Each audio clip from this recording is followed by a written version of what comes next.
साबिक वजीर आजम शाहिद खाकान अब्बासी नून लीग तकरीबन छोड़ चुके हैं। इनका नवाज शरीफ की नाअहली के बाद वजीर आजम बनना किसी मौजे से कम न था, क्योंकि शरीफ खानदान अपने से बाहर किसी को कोई बड़ा ओहदा देने को कभी तैयार नहीं होता।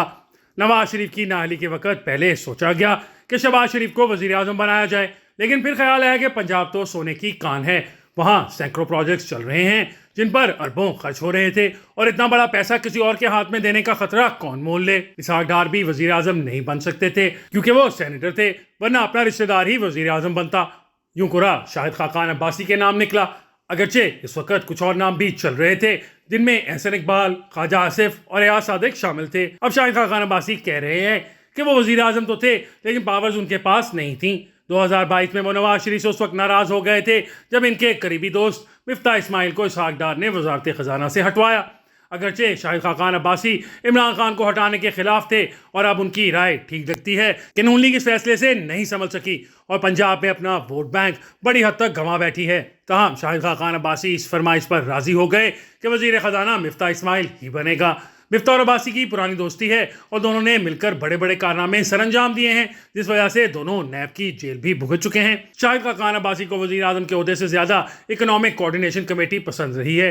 वो निजी महफिलों में कहा करते थे कि अगर इन्हें दोबारा कोई ओहदा कबूल करना हुआ तो वो इस कमेटी के चेयरमैन लगेंगे। इस कमेटी का चेयरमैन वजीर खजाना होता है और इस कमेटी में अरबों रुपए के फैसले और लंबे खेल खेले जाते हैं। इसहाक डार जब वजीर खजाना थे और शाहिद खाकान अब्बासी पेट्रोलियम और गैस के वजीर थे, तो शाहिद खाकान अब्बासी की बहुत सी असम्बलियां इसहाक डार इस कमेटी में रोक लेते या मंजूरी न देते, या वो फैसले न करते जो शाहिद खाकान इनसे कराना चाहते थे। इसीलिए शाहिद खाकान अब्बासी और इसहाक डार के ताल्लुकात कभी आइडियल नहीं रहे। इसीलिए शाहिद खाकान अब्बासी ने नवाज शरीफ से मिफ्ता इस्माइल को वजीर लगवाया और वो खुद भी स्पेशल इंतजामात के तहत इस कमेटी में कभी कभार शरीक होते और दोनों पुराने दोस्त खूब कारनामे सरअंजाम देते थे।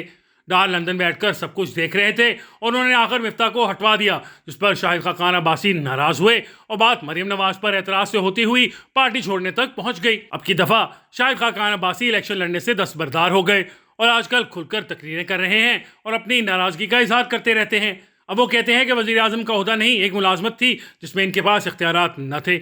दूसरी तरफ बताया जाता है कि शाहिद खाकान अब्बासी की नाराजगी की वजह यह थी कि वो खुद दोबारा वजीर आजम बनने के उम्मीदवार थे, जबकि नवाज शरीफ खुद चौथी दफा का खेल खेल रहे थे। मुक्तदरा भी चाहती थी कि शाहिद खाकान को दोबारा वजीर आजम बनाया जाए, क्योंकि इनकी सलाहियत नवाज शरीफ और शहबाज शरीफ से ज्यादा है। इसमें कोई शक नहीं कि शाहिद खाकान अब्बासी का बैकग्राउंड ज्यादा बेहतर है, बल्कि कुछ अफसरान ने शाहिद खाकान अब्बासी की वजारत उज़्मा के दिनों की मेरे सामने कारकर्दगी की तारीफ की थी कि जल्दी और बेहतर फैसले करते थे। लेकिन वही बात कि शरीफ खानदान दोबारा ये ओहदा किसी और को नहीं देना चाह रहा था, खसूसन अगर मुक्तदरा भी इस बंदे पर हाथ रखना चाहती हो। यूं शाहिद खाकान अब्बासी के नाम पर शरीफ खानदान ने कांटा लगा दिया। अगरचे मैं शाहिद खाकान अब्बासी का कुछ और मामलात की वजह से नाकिद हूँ, लेकिन जब मुकाबला नवाज शरीफ, शहबाज शरीफ और शाहिद खाकान में मुल्क चलाने की सलाहियत का हो तो शाहिद खाकान अब्बासी बेहतर चॉइस हो सकते थे। लेकिन क्या करें, शाहिद खाकान अब्बासी भी शरीफों के ज़्यादा देर तक शुक्रगुजार न रह सके, जैसे यूसुफ रजा गिलानी और राजा परवेज अशरफ अपने पार्टी लीडर आसिफ जरदारी के रहे हैं। शरीफ खानदान जैसा भी है, उन्होंने एक दफ़ा तो शाहिद खाकान अब्बासी को वजीर आजम बनाया, वो ओहदा जिसका ख्वाब हर सियासतदान देखता है। इसके बाद इनसे लड़ाई जेब नहीं देती थी, कोई एतराज़ था तो चुपके से अलग हो जाते और चुप रहते। अब अब्बासी साहब का कहना है कि वजीर आजम का ओहदा तो बस मुलाजमत थी जिसमें इनके पास पावर्स न थी।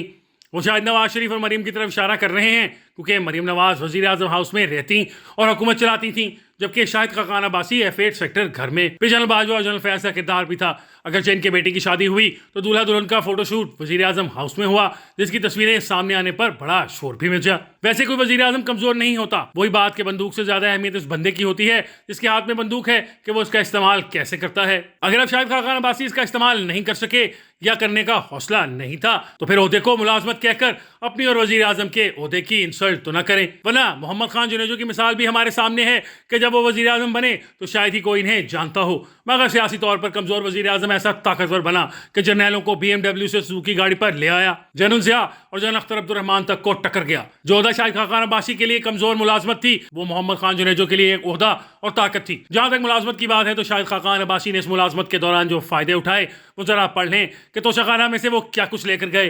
साबिक वजीर आजम शाहिद खाकान अब्बासी की अहलिया को 10 करोड़ रुपए मालियत के सेट, नेकलेस, टॉप्स, अंगूठी और ब्रेसलेट का तोहफा मिला, जिसे वो साथ ले गए। साबिक वज़ीर आज़म शाहिद खाकान अब्बासी का 2.5 करोड़ रुपए मालियत की रोलेक्स घड़ी, 2 लाख के कफलिंग्स, 1.5 लाख का पेन, 1.25 लाख की घड़ी और 9.5 लाख रुपए की तस्बीह भी ले गए। 2 करोड़ 30 लाख रुपए मालियत की घड़ी, कफलिंग्स, पेन, अंगूठी और तस्बीह शाहिद खाकान अब्बासी साथ ले गए थे। एक दफा फिर इन्हें 1.5 करोड़ रुपए की घड़ी, 12 लाख के कफलिंग्स, 15 लाख रुपए मालियत का पेन, 30 लाख रुपए मालियत की अंगूठी और 18.5 लाख रुपए की तस्बीह का तोहफा मिला, जिसे वो साथ ले गए। वो तोहफे में मिलने वाला 9 लाख रुपए का टेबल क्लॉक भी साथ ले गए। शाहिद खाकान 3 लाख रुपए मालियत का पिस्तौल और 2.5 लाख रुपए का एक कारपेट भी साथ लेकर गए। शाहिद खाकान अब्बासी के बेटे नादिर खाकान अब्बासी को 1 करोड़ 70 लाख रुपए मालियत की घड़ी का तोहफा मिला, जिसे वो साथ ले गए। शाहिद खाकान अब्बासी के बेटे अब्दुल्ला खाकान अब्बासी को 55 लाख रुपए की घड़ी का तोहफा मिला, जिसे वो साथ ले गए। हैदर खाकान अब्बासी को 80 लाख मालियत की घड़ी तोहफे में मिली, जिसे वो साथ ले गए। नादिर खाकान अब्बासी को 45 लाख रुपए मालियत की घड़ी तोहफे में मिली, जिसे वो साथ ले गए, जिसकी बकौल उनके कानून इजाजत देता था। उस वक्त ये मुलाजमत मामूली न लगी। वजीर आजम के ओहदे पर बैठकर बकौल उनके वो ये मामूली मुलाजमत थी, जिस पर आज शाहिद खाकान अब्बासी साहब नाखुश हैं और हर जगह इस मुलाजमत का गिला करते पाए जाते हैं।